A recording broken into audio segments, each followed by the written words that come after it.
날마다 하나님 말씀 가까이 하는 성도님들에게 하나님의 은혜가 함께하길 원합니다. 오늘 하나님 주신 말씀은 느헤미야 6장 15절에서 19절까지 말씀입니다.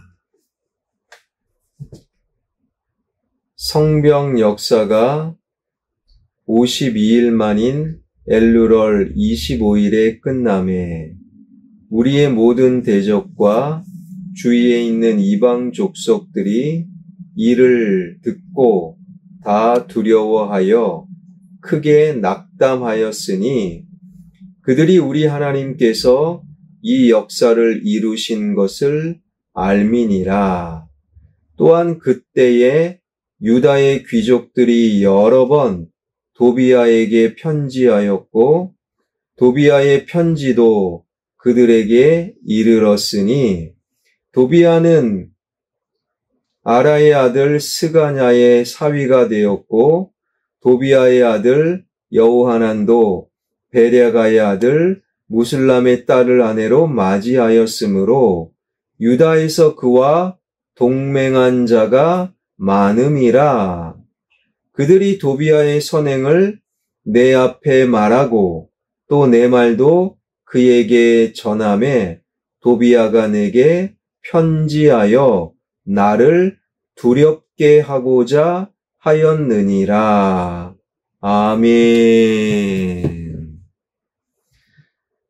하나님의 선한 일, 이 역사, 예루살렘 성벽 재건을 진행할 때 하나님의 선한 일을 방해하는 반대자가 있었지요. 산발락과 도비아와 아라비아 사람 게셈. 그들의 반대를 다시금 확인해 보면 처음에는 저 멀리서 말로 비웃었어요. 부실공사다. 여우가 올라가도 성벽은 무너질 것 같다. 그리고 그들이 군대를 조직해서 공격하자. 그리고 느헤미야를 제거하자. 그리고 봉하지 않는 편지로 가짜 뉴스를 퍼뜨리자. 그리고 안 되겠다.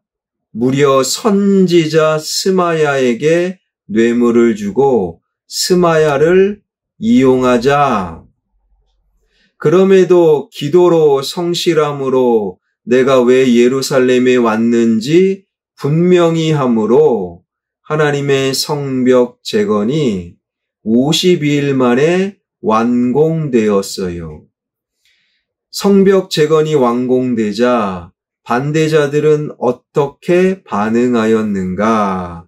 15절, 16절입니다. 성벽 역사가 52일 만에 엘루럴 25일에 끝남에 우리의 모든 대적과 주위에 있는 이방 족속들이 이를 듣고 다 두려워하여 크게 낙담하였으니 그들이 우리 하나님께서 이 역사를 이루신 것을 알미니라. 그들이 우리 하나님께서 이 역사를 이루신 것을 알미었더라. 느헤미야가 했다. 귀족들이 했다. 이스라엘 백성들이 했다가 아니라 하나님을 반대하는 그들조차도 예루살렘 성벽 재건은 하나님이 이 역사를 하신 것을 하나님이 하신 것을 그들도 알았더라. 요셉은 17세의 애굽에 팔려가 13년 동안 상당한 고생을 하지요. 노예가 됩니다. 감옥에 갇힙니다. 13년 만에 애굽의 총리 대신이 되면서 신앙 고백을 담아 두 아들의 이름을 므낫세, 에브라임으로 짓게 되지요. 므낫세, 하나님이 잊어버리게 하셨습니다. 에브라임, 하나님이 번성하게 하셨습니다. 늘 하나님이 하셨습니다. 고백하고 드러내었다라는 거예요. 느헤미야 역시 내가 하는 것이 아닙니다. 하나님이 하셨습니다. 고백하고 말하였던 것이지요. 사랑하는 여러분, 교회 일을 하나님께서는 사람들을 통해 해나가십니다. 그러나 하나님의 선한 일을 하는 분들은요, 내가 했다가 아니라 하나님이 하셨습니다. 생각하고 고백하고 드러내야 한다라는 거예요. 그래야 탈이 없어요. 그래야 은혜로운 거예요. 그래서 하나님을 안 믿는 그들도 하나님이 하셨구나, 이것을 알 수 있도록. 그러나 이렇게 공사가 완공되어 하나님께서 하셨습니다. 그 사실을 알았던 반대자들의 반대는 계속 이어갔는데요. 17절, 18절입니다. 또한 그때의 유다의 귀족들이 여러 번 도비아에게 편지하였고 도비아의 편지도 그들에게 이르렀으니 도비아는 아라의 아들 스가냐의 사위가 되었고 도비아의 아들 여호하난도 베레가의 아들 무슬람의 딸을 아내로 맞이하였으므로 유다에서 그와 동맹한 자가 많음이라. 그러니까 도비아는요, 예루살렘의 유대인들과 결혼을 통하여 친척 관계를 형성하고 있었던 거예요. 사돈, 사위, 며느리야, 유대인들에게서 꽤나 힘을 쓰는 귀족들과 친인척 관계를 맺고 있었던 도비아. 그러니까 도비아는요, 꽤나 유대인들에게 영향력을 행사할 수 있었던 거예요.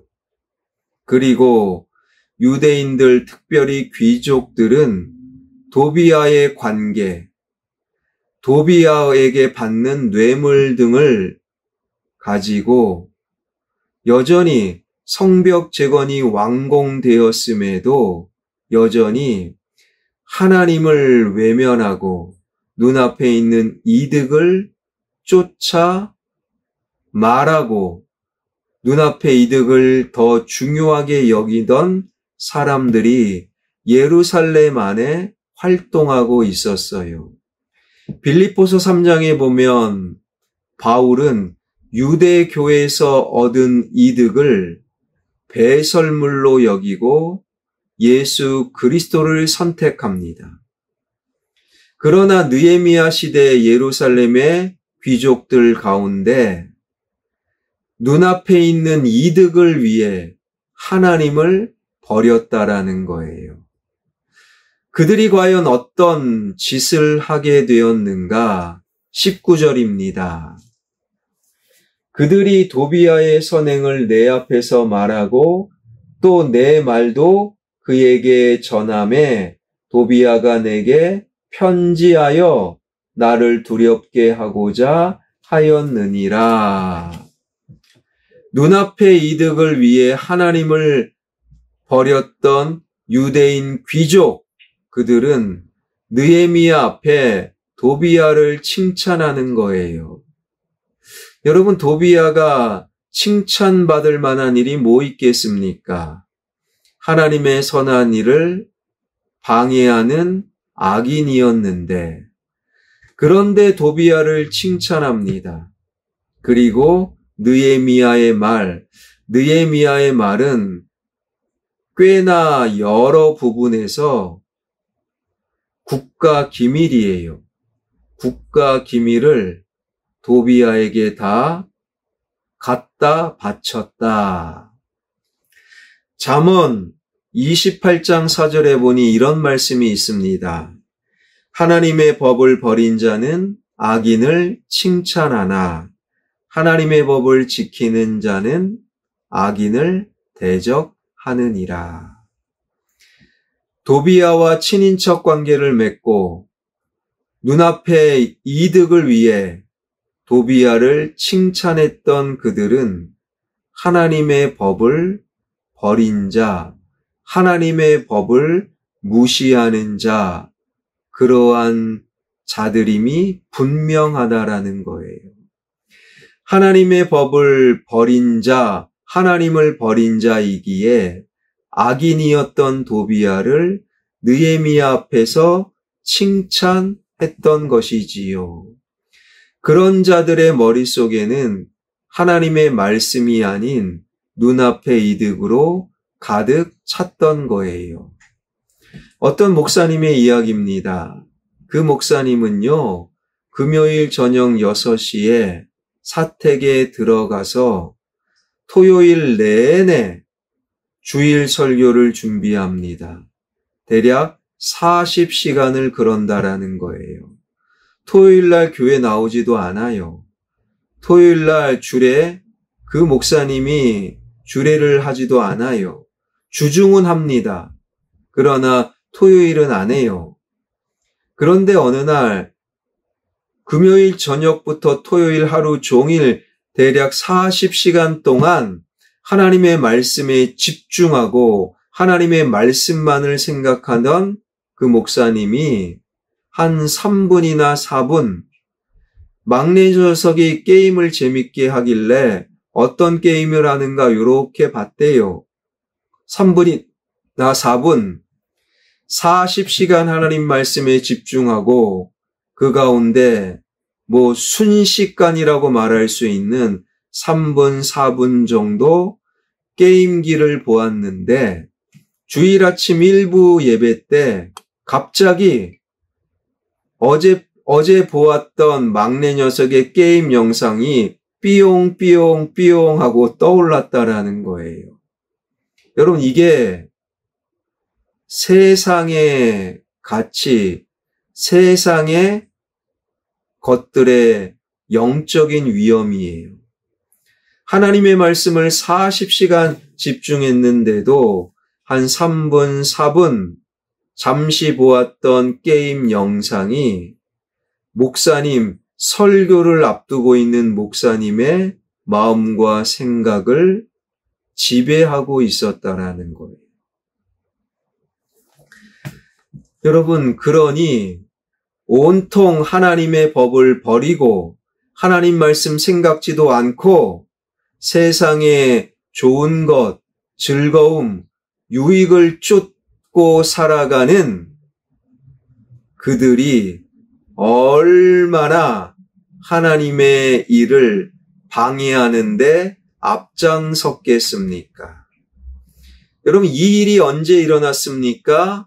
성벽 재건이 완공된 이후 하나님의 선한 일이 다 완공되었어요. 그래도 하나님의 법을 버리고 하나님의 말씀을 늘 묵상하기를 포기한 자들에 의해 성벽 재건이 완공된 이후에도 하나님의 일을 반대하고 방해하고 신앙 공동체를 흔드는 일들은 계속 된다라는 거예요. 가끔씩 오늘날 예배당 건축은 많지 않아요. 그런 시대가 아니기 때문이지요. 예배당 건축을 어렵게 마무리했어요. 하나님의 선한 역사를 끝냈어요. 그런데도 그 예배당 건축 이후에 교회가 두 갈래로 나뉘어지는 경우를 가끔씩 봅니다. 왜요? 하나님의 큰 역사를 끝내고 나서 그곳에 하나님의 법을 버린 자, 하나님을 버린 자, 눈앞에 이득을 쫓는 자들의 주장과 그들의 반대 때문에 담임 목사를 새롭게 청빙하였어요. 후임 담임 목사 청빙은 하나님의 큰 일입니다. 그 청빙 절차를 잘 마무리하고서 원로 목사와 새로운 담임 목사 간에 계파가 형성되고, 그리고 큰 일을 마치고 담임 목사파, 원로 목사파 둘로 나뉘어져 교회를 어렵게 만드는 경우를 가끔씩 봅니다. 왜요? 그가 누구이든 하나님을 버리고 하나님의 법을 버리고 눈앞의 이득을 쫓는 도비야, 그리고 도비야를 지지하는 유대인 귀족들의 모습이 여전히 남아있기 때문인 거예요. 사랑하는 여러분, 예루살렘 성벽이 완공되었습니다. 하나님이 하셨습니다. 다 고백할 수 있는 큰 역사였어요. 그러나 그 역사가 끝나고 나서도 하나님의 법을 버리고 하나님을 버리고 눈앞의 이득을 쫓는 자들로 인하여 그 공동체가, 그 교회가, 그 일이 흔들거릴 수도 있음을 우리는 늘 기억해야 합니다. 사랑하는 여러분, 그래서 날마다 매 순간순간 이게 쉽지 않지만 하나님의 말씀을 묵상하고 하나님의 법을 가까이 함으로 눈앞의 이득을 위해 하나님을 버리는 자가 아니라 그 반대로 세상의 유익을 버리고 예수 그리스도를 선택할 수 있는 그런 나를 통해, 그런 우리를 통해 신앙 공동체가, 우리 가정이 영적으로 든든히 세워져 나가는 그러한 우리 가정, 우리 교회, 한국교회 되길 주님의 이름으로 축원합니다. 기도하겠습니다. 성벽 재건이 끝났습니다. 하나님의 역사가 마무리되었습니다. 그러나 그 이후에도 눈앞의 이득을 위해 하나님의 법을 버리고 하나님을 버리는 그들을 통하여 신앙 공동체가 여전히 위협을 받고 흔들거릴 수 있음을 말씀으로 기억하고 눈앞의 이득을 위해 하나님을 버리는 자가 아닌 세상의 유익을 버리고 예수님을 쫓고 선택하는 진정한 그리스도인들이 늘어나는 화평교회, 한국교회 되게 하여 주옵소서. 이 나라 이 민족 정치와 경제와 문화와 예술과 교육과 외교와 안보와 언론이 새로워지길 원합니다. 특별히 하나님, 세상의 가짜뉴스와 거짓말을 분별할 수 있는 영적인 능력을 소유하길 원합니다. 미국과의 관세 협상 만만치 않습니다. 미국의 탐욕, 그러나 지혜롭게 잘 대처할 수 있는 한국 정부와 또한 협상단이 되게 하여 주옵소서. 기후변화로 온 세상이 몸살을 앓고 있습니다. 하나님의 말씀을 벗어나 창조 질서를 파괴한 결과물인 기후변화, 이 기후변화를 통하여 하나님의 말씀이 다시금 회복되고 기후변화를 통하여 하나님의 창조의 질서를 회복할 수 있는 온 세상이 되게 하여 주옵소서. 선교사님들 사역 위에 기름 부어 주실 줄 믿사옵고 예수 그리스도의 이름으로 기도하옵나이다. 아멘.